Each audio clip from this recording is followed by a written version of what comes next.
Bismillahirrahmanirrahim. Assalamualaikum warahmatullahi wabarakatuh. Waalaikumsalam. Innal hamdalillah nahmaduhu wa nasta'inuhu wa nastaghfiruh wa na'udzu billahi ta'ala min shururi anfusina wa min sayyiati a'malina. Man yahdihillahu fala mudilla lahu wa man yudlil fala hadiya lahu. Asyhadu an la ilaha illallah wahdahu la syarika lah wa asyhadu anna Muhammadan abduhu wa rasuluh. Qala Allah tabaraka wa ta'ala, ya ayyuhalladzina amanu taqullaha haqqa tuqatih wa la tamutunna illa wa antum muslimun. Ma'asyiral muslimin rahimani wa rahimakumullah. Bersyukur kita kepada Allah tabaraka wa ta'ala yang telah memberikan kepada kita kesempatan, kesehatan agar kita bisa berkumpul di sini. Ya, yang telah mengumpulkan kita di majelis ilmu ini, semoga Allah Subhanahu wa taala memberikan keberkahan di dalam majelis ilmu yang kita selenggarakan ini. Ma'asyiral muslimin rahimani wa rahimakumullah. InsyaAllah pada kesempatan kali ini kita akan membahas suatu tema yang besar, yaitu apa andil kita untuk agama Allah.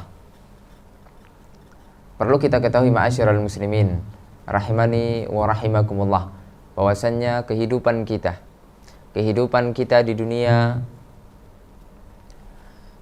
dengan tujuan untuk beribadah kepada Allah Subhanahu wa ta'ala. Sebagaimana Allah Subhanahu wa ta'ala firmankan di dalam surat Adz-Dzariyat ayat yang ke-56, "Wa ma khalaqtul jinna wal insa illa liya'budun." Tidaklah aku ciptakan jin dan manusia melainkan hanya untuk ibadah kepada Allah Azza wa Jalla. Kalaulah kita diciptakan untuk ibadah kepada Allah, berarti kehidupan kita harus dipenuhi dengan segala macam ibadah kepada Allah. Ma'asyiral muslimin rahimani wa rahimakumullah. Rasulullah sallallahu alaihi wasallam juga pernah bersabda di dalam sebuah hadis yang sahih. Beliau mengatakan, khairun nas anfa'uhum linnas. Sebaik-baik manusia adalah manusia yang bermanfaat untuk yang lainnya. Oleh karena ketika kehidupan kita maknai dengan kehidupan yang individual, ya, hanya memikirkan diri sendiri, kemudian itu pun tidak digunakan di dalam rangka ibadah kepada Allah, maka betapa ruginya kehidupan kita di dunia ini. Kalaulah kita tidak bermanfaat hidup di dunia ini, apalah daya, apalah gunanya kita hidup. Karena kalau kita hidup tapi tidak bermanfaat, maka mati lebih baik daripada kehidupan kita.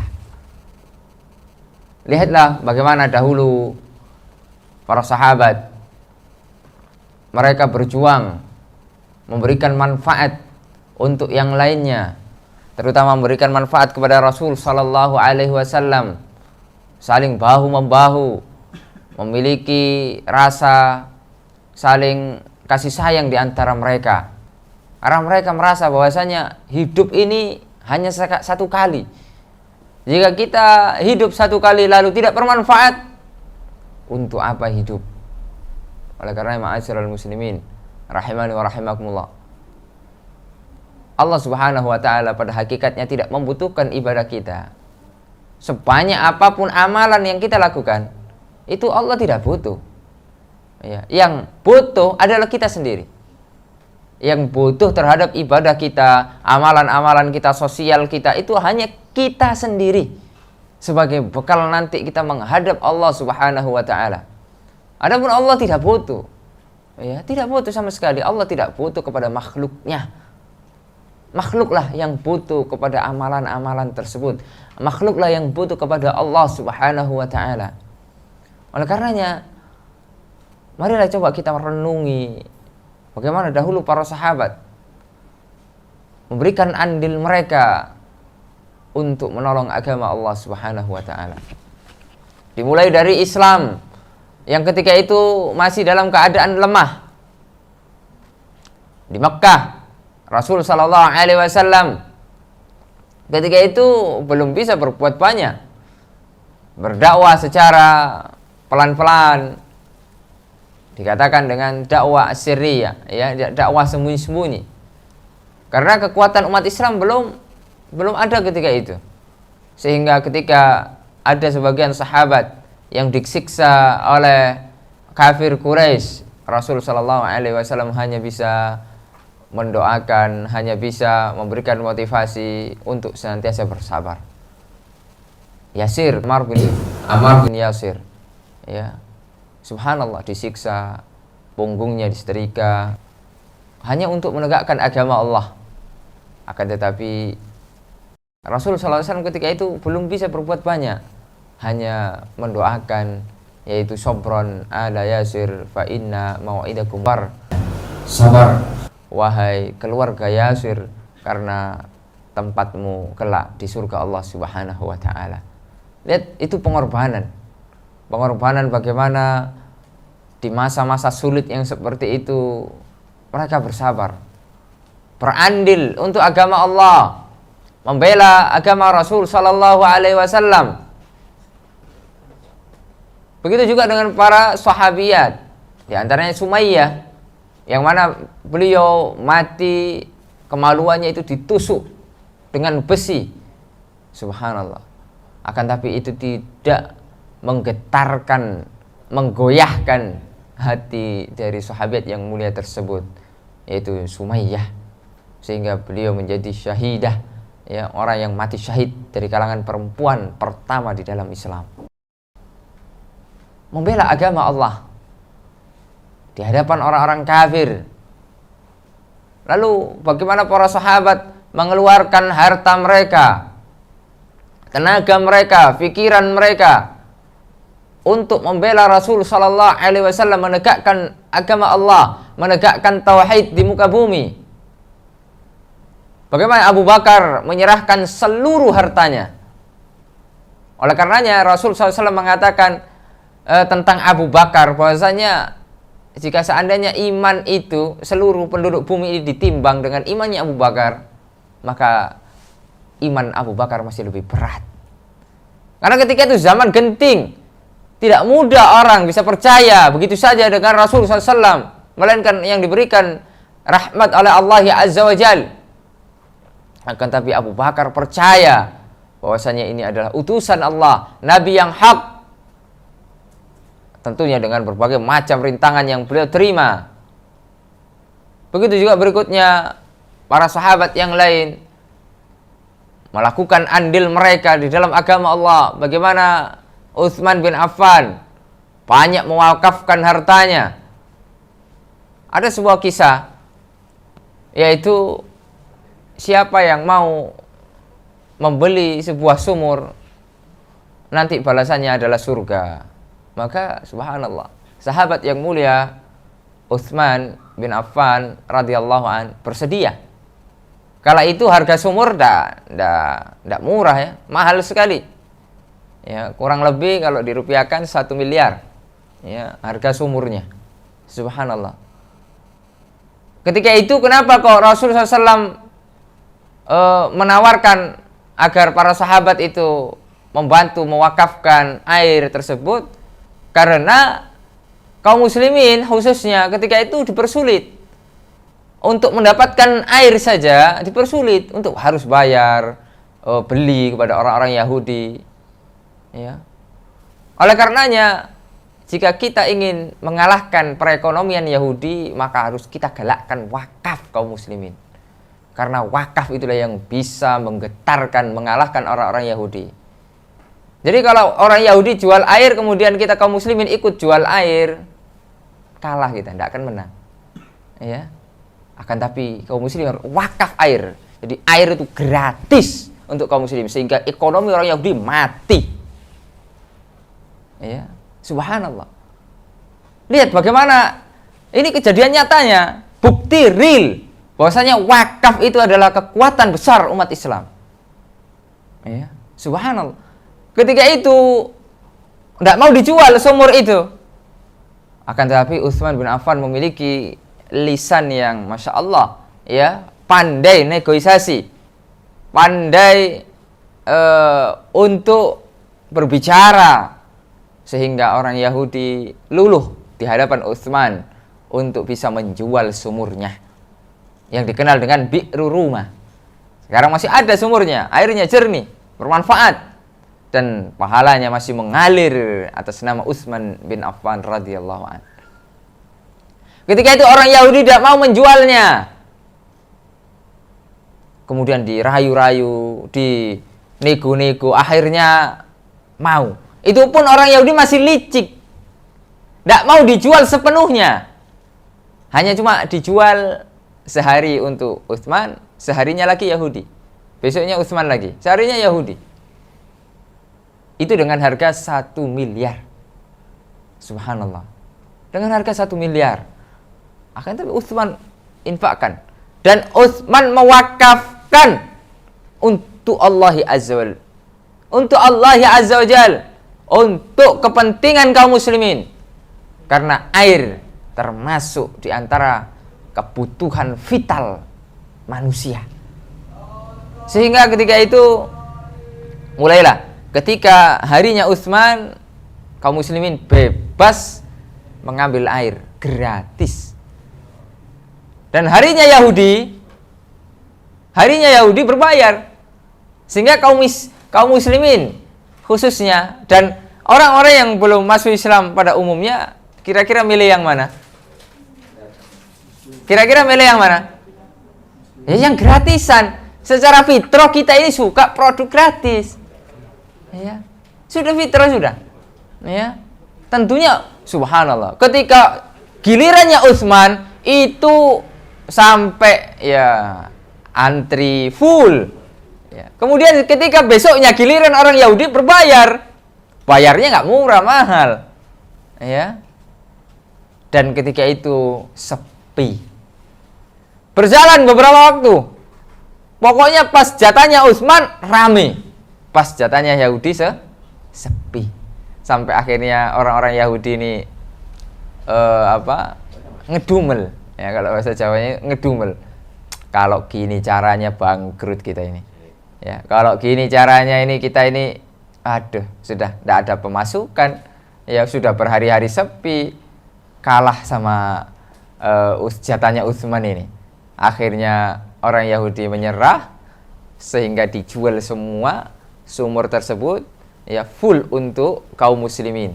Sehingga dibeli harga 2 miliar. Jadi total harga sumur tersebut ya kira-kira kurang lebih 2 miliar diberi oleh Utsman dan itu langsung diwakafkan untuk kaum muslimin. Subhanallah. Lihat. Ya, bagaimana umat Islam bisa mengalahkan ya Yahudi dengan wakaf. Itu salah satu andil dari Utsman bin Affan, sahabat yang mulia, sahabat yang sangat-sangat dicintai oleh Rasul sallallahu alaihi wasallam. Beliau termasuk juga menantu Rasul sallallahu alaihi wasallam. Subhanallah. Mendapatkan julukan Dzunnurain. Begitu juga para sahabat yang lain. Mereka yang memiliki tenaga berjuang untuk agama Allah dengan tenaganya.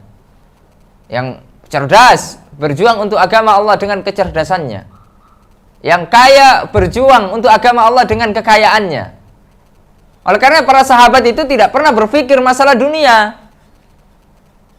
Para sahabat itu yang dipikirkan adalah kehidupan akhirat. Ya Rasulullah, amalan apa yang bisa mengantarkan saya ke surga? Itu yang selalu ditanyakan oleh para sahabat.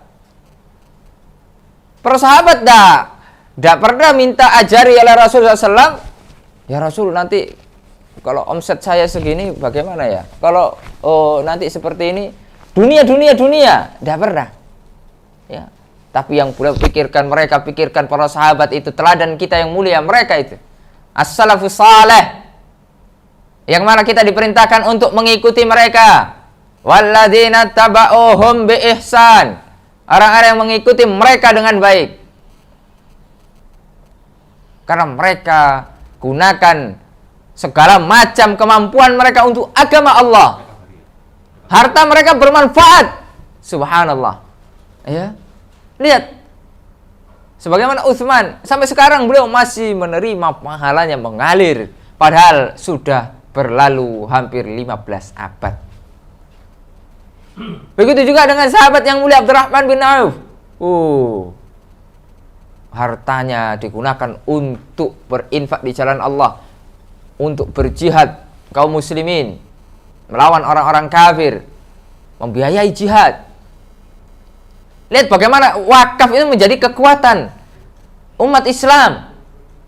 Sehingga dengan wakaf tersebut, ada yang wakaf kebun kurma, sehingga hasilnya itu bisa dijual, kemudian menghasilkan.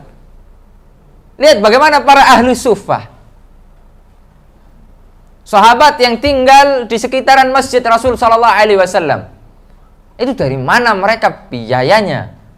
Yaitu dari wakaf kaum muslimin, dari wakaf-wakaf produktif yang telah diajarkan oleh syariat kita. Sehingga para sahabat bisa mengkader sahabat yang lain. Ya, Rasul SAW ketika itu mengkader sahabat, kemudian setelah meninggalnya Rasul, sahabat mengkader sahabat yang junior. Begitu juga dengan sahabat mengkader tabi'in, seterusnya. Subhanallah. Ketika itu di antara ahlu sufa yang sangat masyhur, di antara yang lainnya adalah Abu Hurairah. Abu Hurairah termasuk orang yang singkat sekali bermulazamah, belajar dengan Rasul Sallallahu Alaihi Wasallam. Dikatakan oleh bagian para ulama 3 tahun, sebagian yang lain mengatakan 4 tahun, ya, untuk bermulazamah. Akan tapi beliau menjadi perawi hadis Rasul Sallallahu Alaihi Wasallam terbanyak. Jangan pikir atau jangan kita mengira bahwasanya Abu Hurairah belajarnya santai-santai, tidak. Pernah suatu ketika, dan ini banyak sekali beliau alami, sering sekali beliau alami, beliau kejang-kejang. Ya. Dikira oleh sahabat yang lain Abu Hurairah ini gila. Kok kejang-kejang gitu. Ya, kok tiba-tiba kejang, ya, dan lain sebagainya. Kemudian beliau sambil menahan perutnya. Kenapa engkau wahai Abu Hurairah, kata para sahabat? Apakah ada kelainan atau apa gitu ya? Nah, tidak. Saya seperti ini karena saya menahan lapar, sudah berhari-hari saya tidak makan. Lihat bagaimana perjuangan sahabat yang mulia Abu Hurairah radhiyallahu an untuk bisa andil di dalam agama Allah, belajar. Kemudian beliau menjadi perawi hadis yang paling banyak, 5.000 sekian hadis. Ya, minal muksirin. Ya, jadi kalau di dalam periwayatan hadis itu, perawi-perawi hadis itu ada level-levelnya. Ya, ada yang namanya muksirun, yaitu orang yang levelnya banyak meriwayatkan hadis. Ya, muksirun itu di atas 1.000. Sahabat yang meriwayatkan hadis di atas 1.000, dan itu hanya 7 sahabat.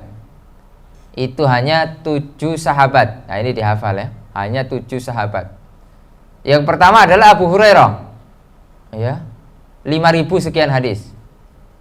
Ya, kemudian di antara yang berikutnya adalah Abdullah bin Umar. Anaknya siapa? Abdullah bin Umar anaknya siapa?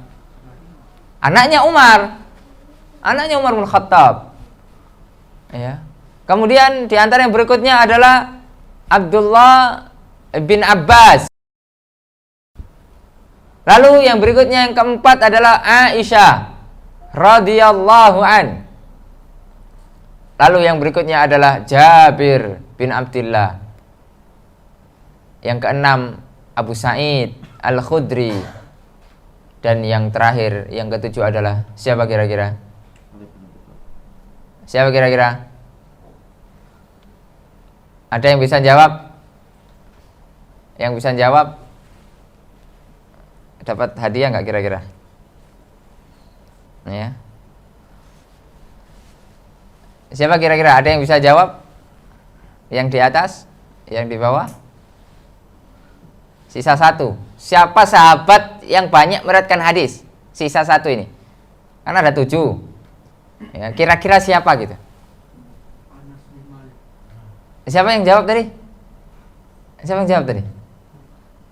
Anas bin Malik, Masya Allah. Ya, dapat hadiah aku aja lah. Akuannya Ustaz. Anas bin Malik, Masya Allah. Nah, beliau mendapatkan julukan apa?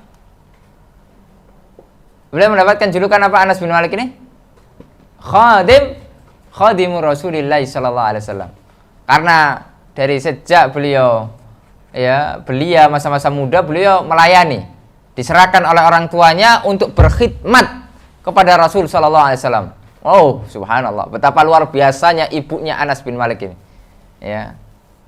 Disuruh khidmat kepada Rasul. Ya. Ketika kita punya anak kemudian kita suruh, "Nak, ayo mondok dan kamu berkhidmat untuk ustadzmu." Ini luar biasa ya. Orang tua seperti ini yang luar biasa. Ya. Mengajarkan anaknya berkhidmat, untuk senantiasa berkhidmat untuk ahli ilmu. Untuk ahli. Dan ini juga diwarisi ya oleh ibunda-ibunda para ulama. Di antaranya ibunda Anas. Ya, Imam Darul Hijrah ketika beliau memerintahkan Malik bin Anas untuk belajar. Ya. Jadi didikan orang tua ya, terutama yang perempuan ini luar biasa menghasilkan ulama-ulama besar. Anas bin Malik diperintahkan dipakaikan ya imamah ya, kemudian disuruh belajar kepada gurunya Rabi'ah Ar-Ra'i. Belajar agama. Tapi sebelum belajar agama, ilmu agama, belajar dulu adab. Belajar dulu adab, baru kemudian belajar ilmu. Yaitu khidmat dulu kepada Rabi'ah Ar-Ra'i. Karena betapa banyak kita sekarang ini belajar ilmu agama tidak beradab. Sehingga ilmu agama kita banyak tapi tidak bermanfaat, tidak barokah. Ya, tidak barokah, tidak menghasilkan amal, kemudian hanya cuma buat debat, tidak bisa kontribusi untuk agama, hanya membuang-buang waktu, tidak barokah. Ya, karena kita menuntut ilmu tanpa didasari atau tanpa disertai dengan adab.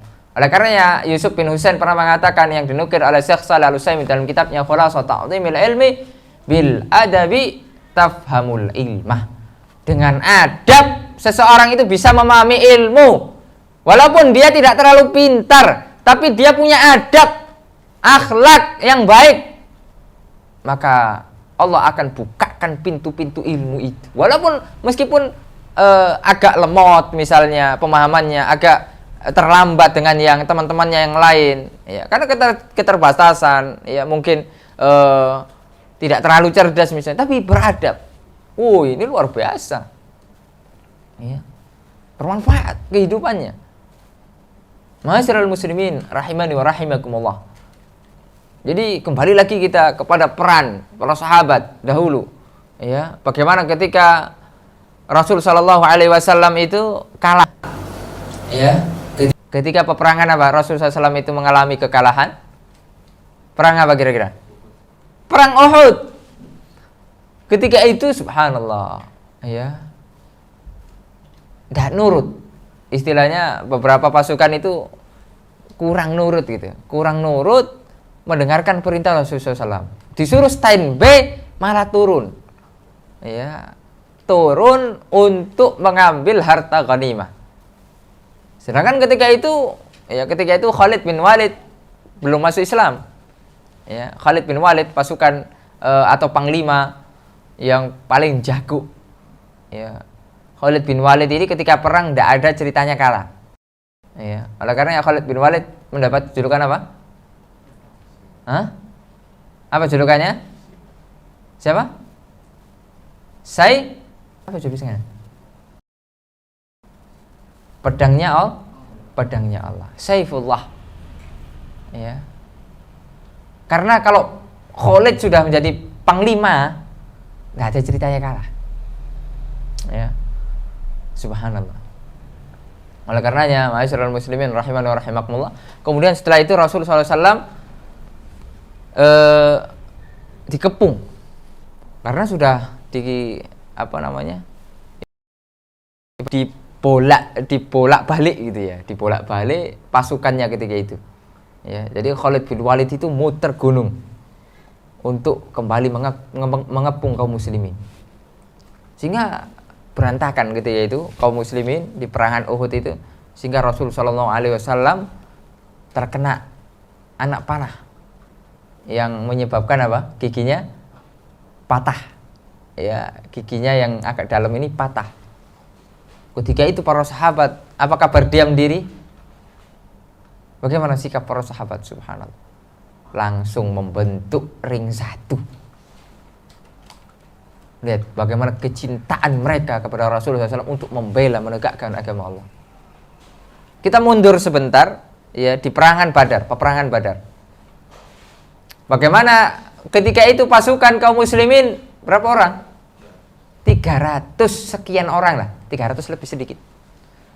Ya, dikatakan 303 atau 300 ya, seperti itulah. Ya. Sedangkan kaum kafirin berapa? 1.700.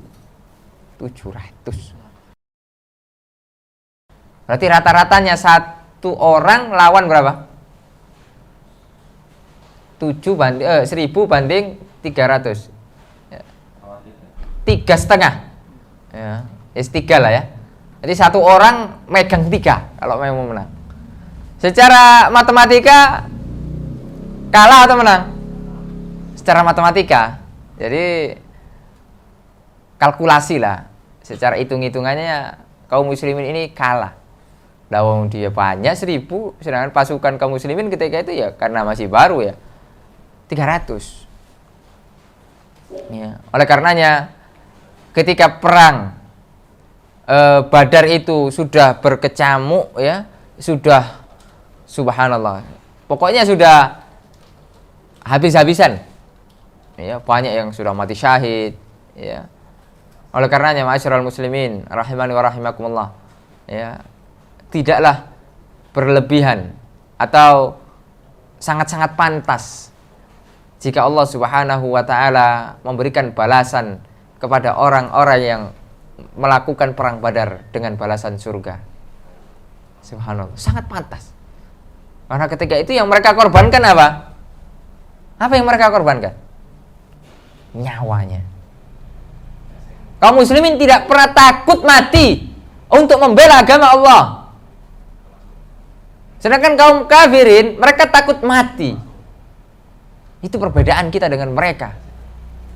Ya. Oleh ketika kita takut mati dalam menegakkan agama Allah, ya, ditakutkan kita tasyabbuh dengan orang kafir. Mati di dalam membela agama Allah lebih mulia daripada kita mati tidak memiliki andil apa-apa terhadap agama Allah. Ketika itu subhanallah, ya, sampai Rasul sallallahu alaihi wasallam berdoa, dan ini disebutkan doa Rasul sallallahu alaihi wasallam ya, yang pernah saya baca itu di kitabnya Al-Mubarakfuri, Saifur Rahman Al-Mubarakfuri Ar-Rahiqul Makhtum ya, yang maknanya bahasanya kalau seandainya umat Islam kalah pada hari ini ya Allah, kata Rasul, engkau tidak akan pernah disembah di muka bumi ini, maka menangkanlah. Subhanallah, lihat saking gentingnya, saking ketika itu sudah sampai titik darah penghabisan, Rasul Shallallahu Alaihi Wasallam sampai berdoa demikian. Akan tapi Allah Subhanahu Wa Taala sangat-sangat mudah membuat kaum muslimin menang ketika itu. Ya, sehingga Allah Subhanahu Wa Taala turunkan ya malaikat-malaikatnya, junudun lam tarauha, tentara-tentara yang tidak terlihat. Apa susahnya bagi Allah? Ya, apa susahnya? Oleh karena jika Allah Subhanahu Wa Taala berkehendak, tidak ada yang susah. Tidak ada yang susah bagi Allah Subhanahu Wa Taala. Sangatlah mudah. Sangat-sangat mudah, ma'asyiral muslimin rahiman wa rahimakumullah. Akan tapi poin yang harus kita garis bawahi, bagaimana pengorbanan sahabat. Mereka korbankan nyawa mereka itu. Mereka korbankan nyawa mereka setelah mereka hijrah mereka para sahabat yang hijrah ke Madinah itu tidak membawa apa-apa.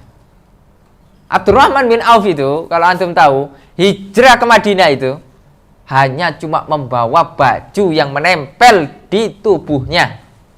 Tidak membawa apa-apa. Untuk membela agama Allah, untuk mendengarkan, untuk menjalankan perintah dari Rasul sallallahu alaihi wasallam, perintah dari Allah Azza wa Jalla.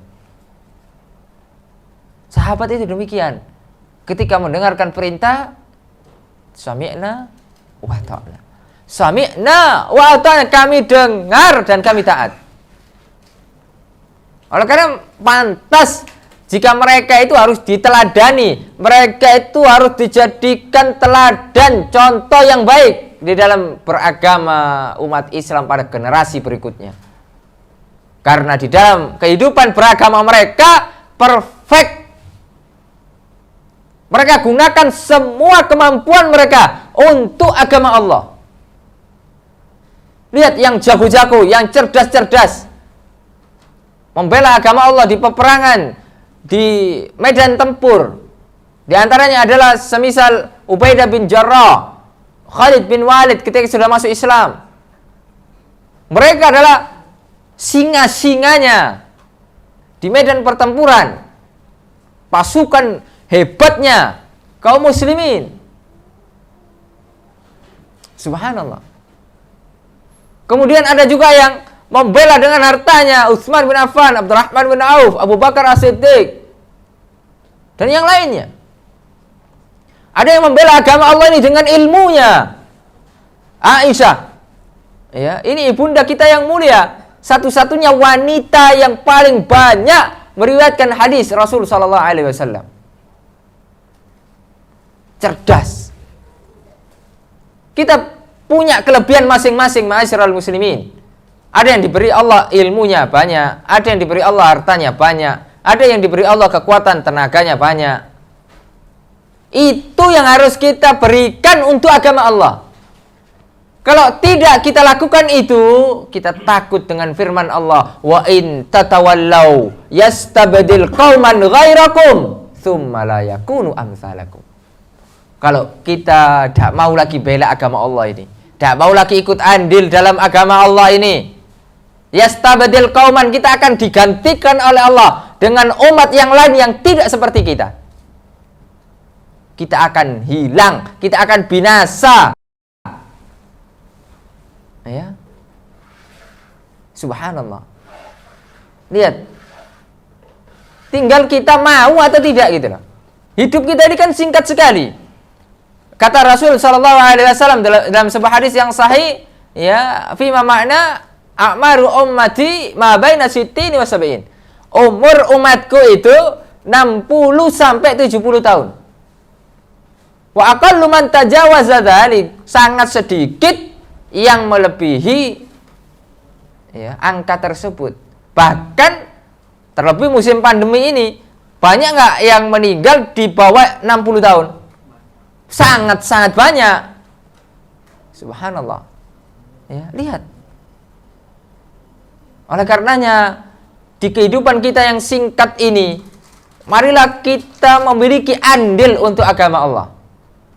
Ya. Semisal sering saya berikan contoh, kita tidak punya apa-apa, ilmu tidak punya, harta tidak punya, hanya cuma punya fisik, tenaga. Maka itulah yang harus kita gunakan untuk agama Allah. Datang, misalnya ke asatidzah, Ustaz, saya tidak punya apa-apa ini Ustaz, cuma saya alhamdulillah punya skill nyupir. Pokoknya sudah saya yang bantu antum lah, saya nyupiri antum. Antum kemana saja, dakwah kemana saja, saya siap. Ya, subhanallah. Ya, subhanallah. Lihat, apa yang dia miliki. Ya, apa yang dia miliki. Karena kita tidak boleh meremehkan sekecil apapun dalam amalan ini. Ya. Mungkin terlihat amalan kita ini kecil, tapi bisa besar di hadapan Allah jika kita ikhlas karena Allah Subhanahu wa taala. Oleh karena Nabi Muhammad mengatakan, la tahqiranna minal ma'rufi syai'a.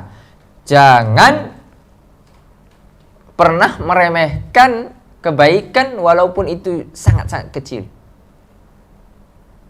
Semisal ada orang yang gak punya apa-apa, dia hanya ya pokoknya saya bisa hanya menjadi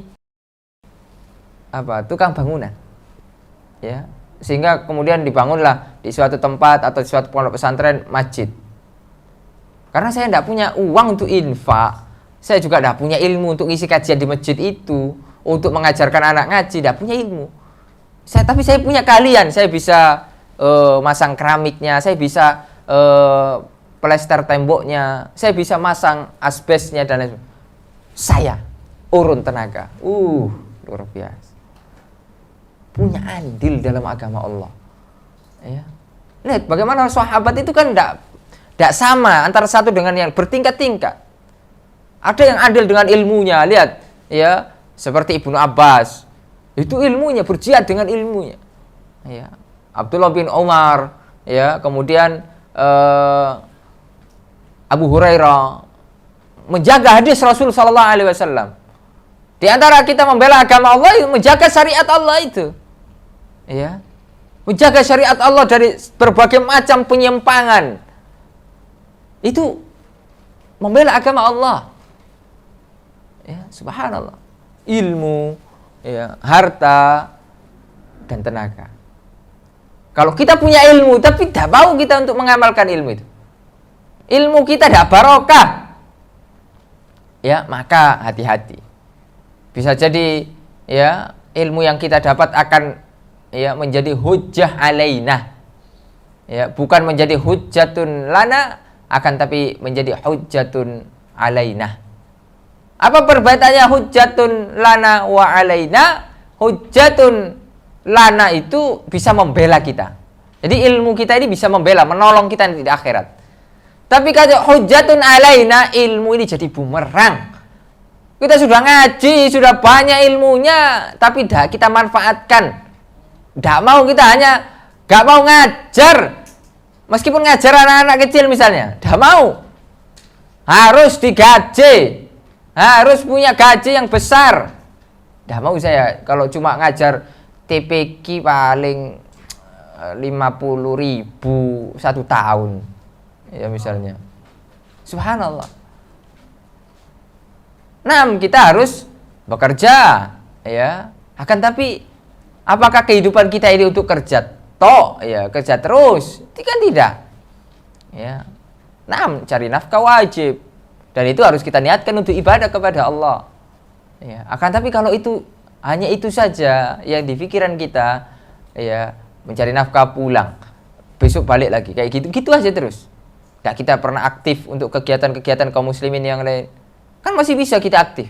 Ya, kita bisa misalnya kita memiliki ilmu manajemen, kita bisa memiliki ilmu marketing, kita iklankan dakwah ini, ya, kita bikin konten-konten atau tulisan, kita bantu ustadz-ustadz itu, ya, subhanallah. Betapa manfaatnya kehidupan kita ini. Ya, luar biasa. Ma'asyiral muslimin rahimani wa rahimakumullah. Betapa banyak ya kita jumpai ya orang-orang yang sangat semangat untuk membantu agama Allah ini. Ya, kita kemarin meresmikan pondok pesantren yang ada di pedalaman Pulau Penyalai. Ya, itu kalau perjalanan dari kota Pekanbaru itu kalau naik boat sekitar 8 jam. Ya, sekitar 8 jam. Kalau naik pompong bisa sampai 15 jam. Ya. Memang pedalaman. Ya, di sana harga tanah kemarin saya beli 20 hektar. Karena 1 meter 500 perak. Ya. Subhanallah. Siapa yang mau pindah ke sana? Ya. Di sana masih belum ada listriknya. Sudah mulai masuk sekarang. Tapi enggak terus-menerus gitu. Kadang mati gitu. Ya, masih percobaan.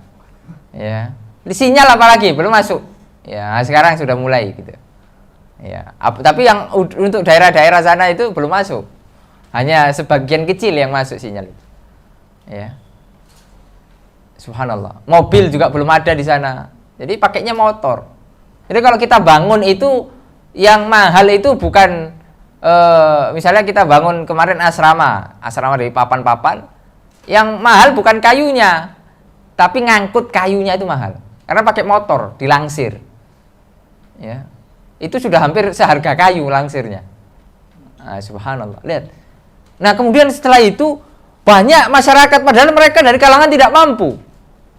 Karena pondok kita alhamdulillah sudah berjalan ini gratis semuanya. Ya. Tentunya swadaya dari kaum muslimin, wakaf dari kaum muslimin. Ya. Kita bukan orang kaya, pondok kita juga bukan pondok kaya, akan tapi kita mau berbuat untuk kaum muslimin.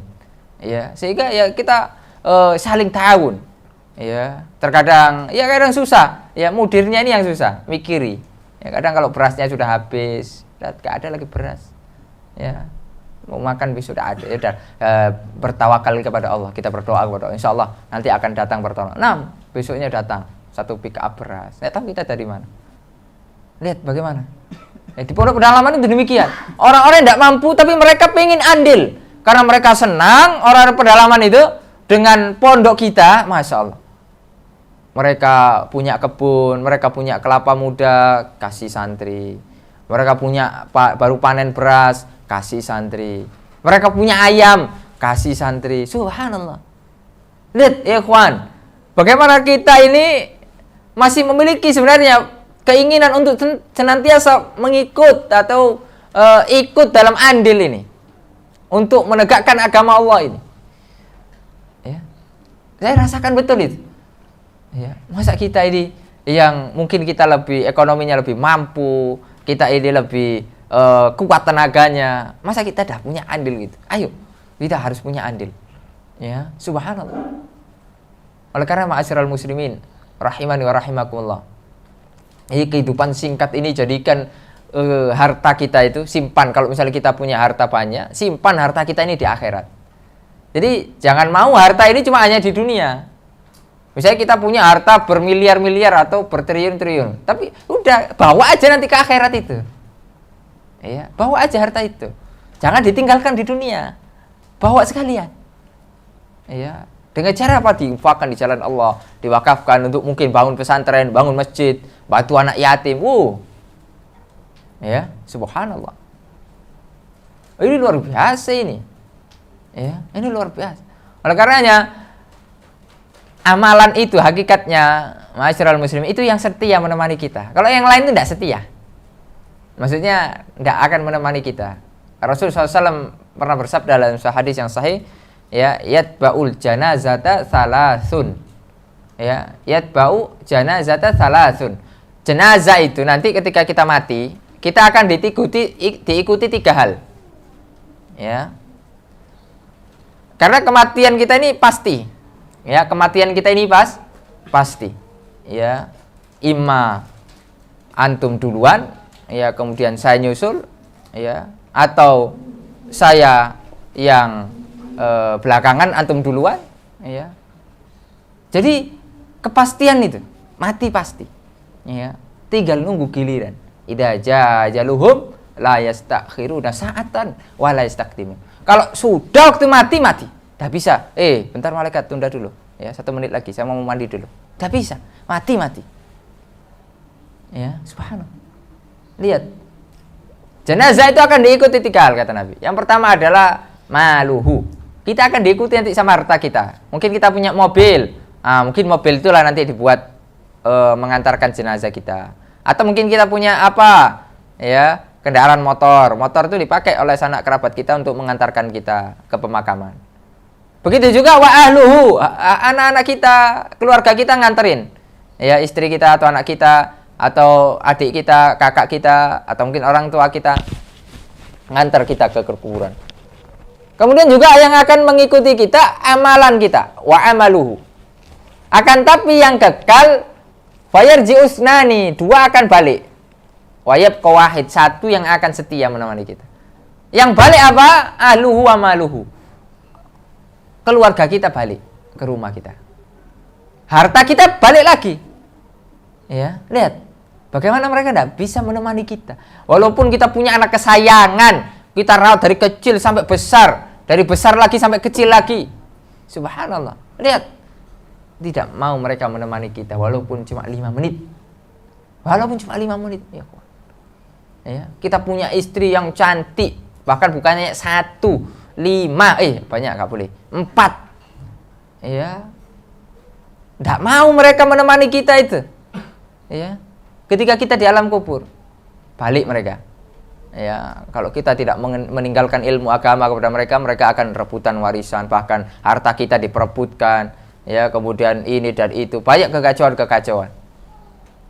Akan tapi yang setia, hakikat yang akan menemani kita, wa amalu, amalan kita.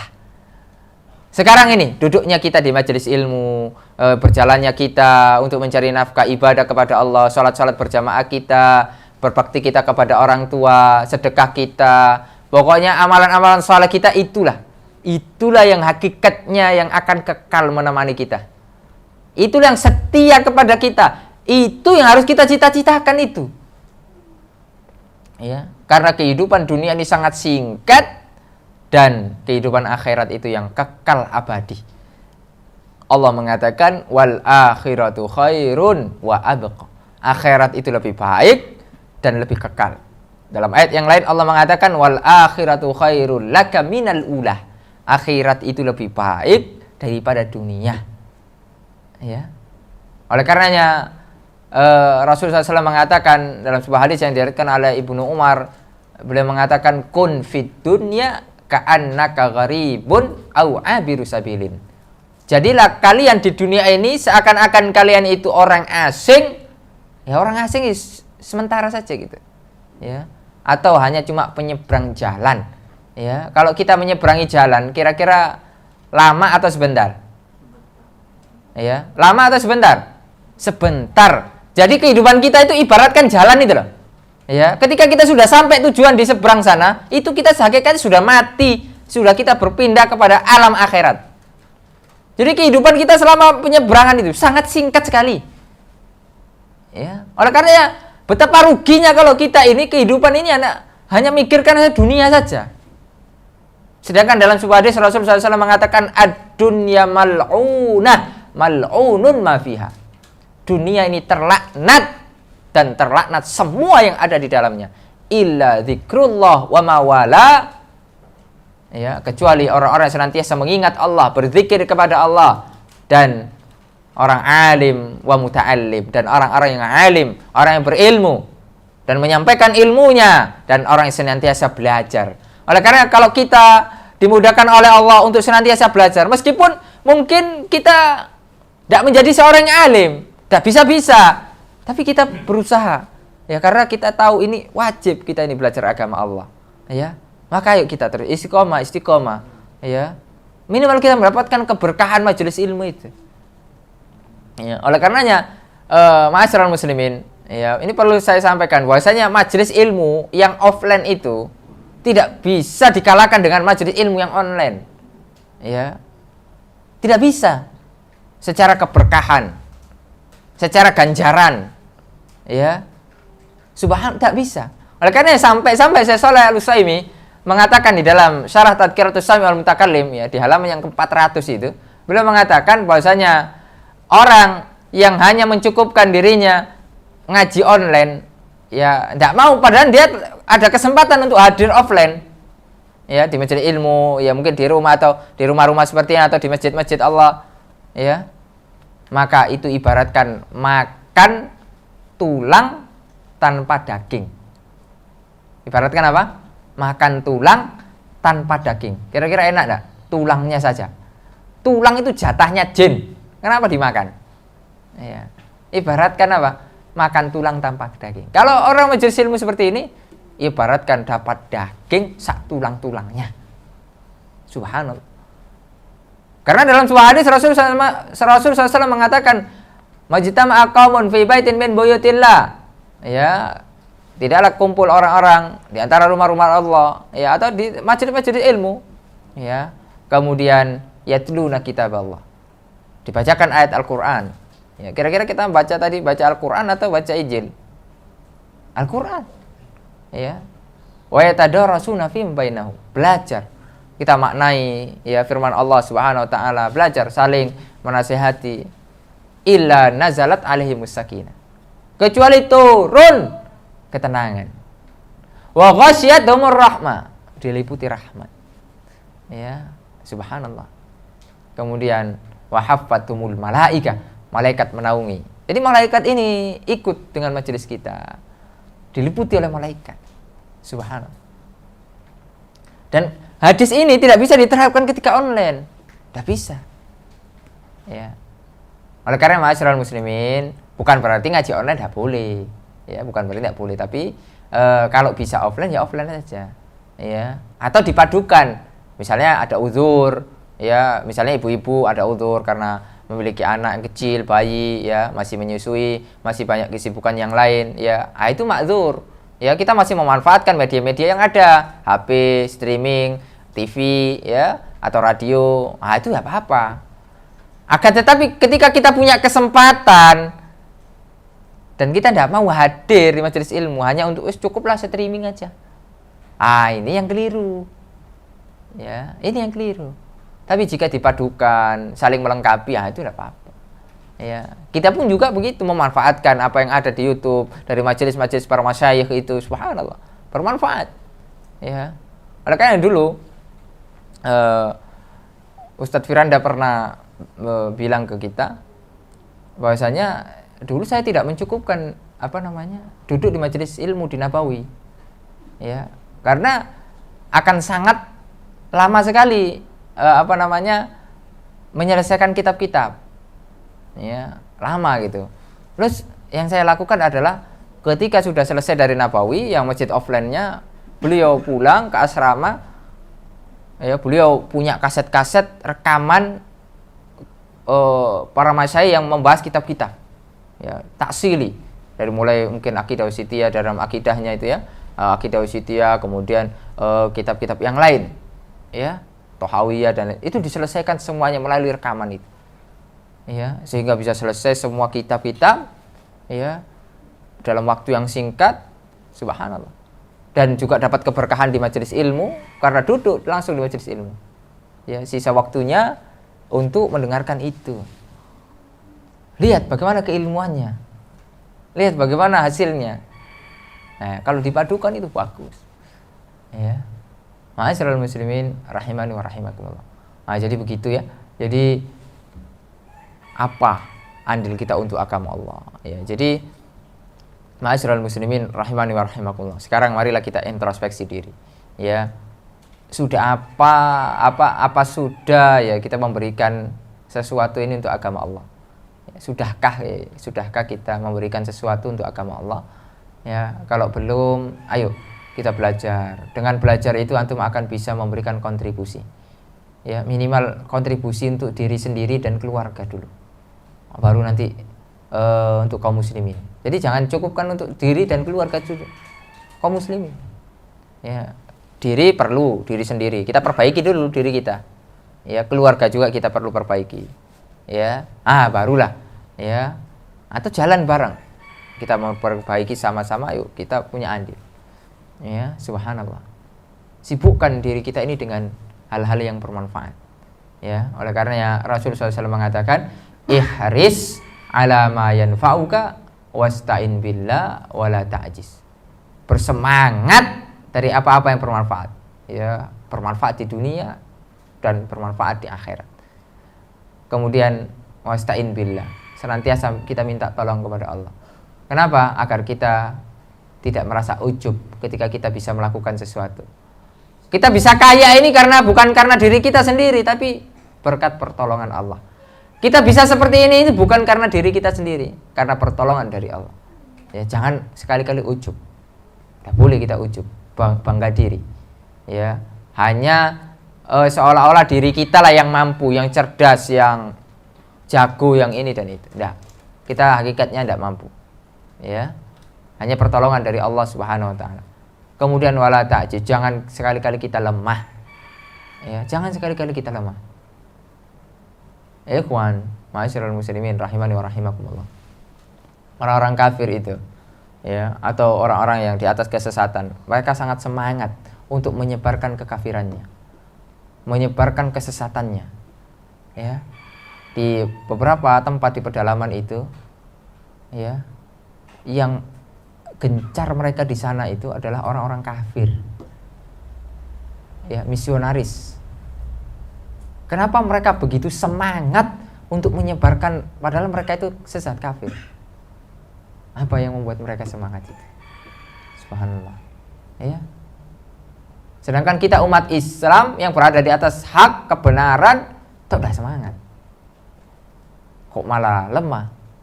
Kok malah tidak mau kita untuk berlomba-lomba dalam kebaikan, mendakwakan tauhid, mendakwakan sunnah sampai pelosok-pelosok sana? Tidak mau.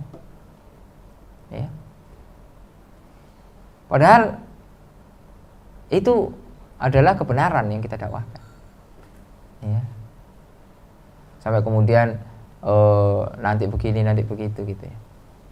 Allahul musta'an. Ma'asyiral muslimin rahimani wa rahimakumullah.